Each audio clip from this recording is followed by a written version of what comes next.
All right, let's get the very latest on Alexander Isak's future now. Let's go to St James's Park. Keith Downey is there for us. Keith, here we go again. You, me, Alexander Isak. What's the latest? Look, Mike, not really too much has changed since we last spoke about 5 minutes ago. No, since we last spoke, I think at the tail end of last week, as we saw, Alexander Isak was left out of the Newcastle, both the Newcastle squads that played here in St James's Park on Friday night and then Saturday in their last two friendly matches before the start of the season. And of course, Eddie Howe fielded questions on it after both of those games. His words were that he can't select Alexander Isak right now, and he would love to do that, and if he could change things or change Alexander Isak's mind, he said he would have done it yesterday. So he didn't go as far as saying Alexander Isak is refusing to train or refusing to play, but he made it clear, you know, reading between the lines, that Isak's head is probably not in the right place for him to be performing for Newcastle United at the moment, and that is why he is essentially training on his own. I don't think he's seen any of his teammates really since he returned from his self-imposed training visit over to Real Sociedad, when of course he went out there for a week on his own.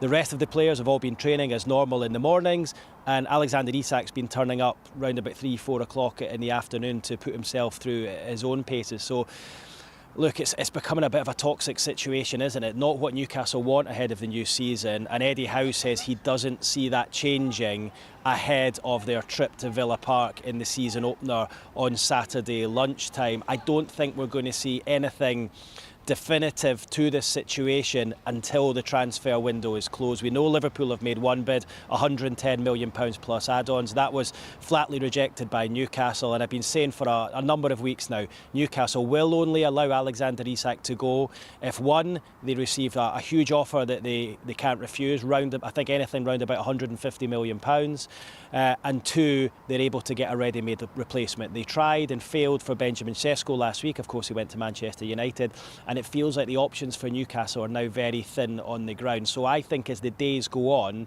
it's becoming increasingly likely that Alexander Isak will remain a Newcastle United player this window.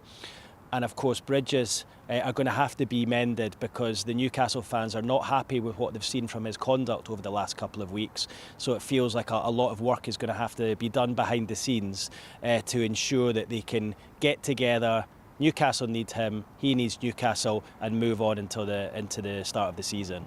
Keith, those bridges will be bigger than the Tyne bridge, I reckon. Let's talk Johan Wissa. Any movement on that one?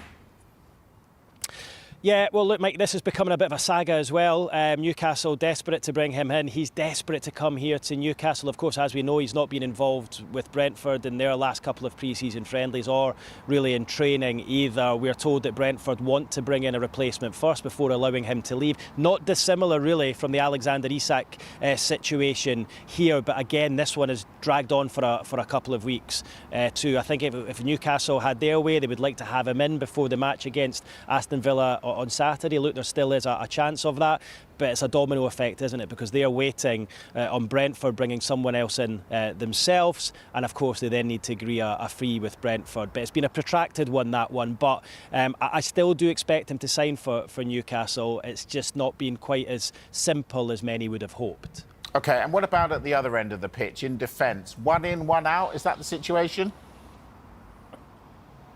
Well, definitely one in the shape of Malik Thiaw. He arrived late last night into the northeast to undergo his medical today. That's after Newcastle struck a deal with AC Milan at the weekend. They've been scouting this player for a number of years. They've been to watch him live 8 times, and Andy Howe, who's led negotiations in this, has actually been over to Italy to meet AC Milan twice throughout the summer. So it looks like they've managed to land their man in a deal round about £35 million. So that's the central defender they've been looking for a long time.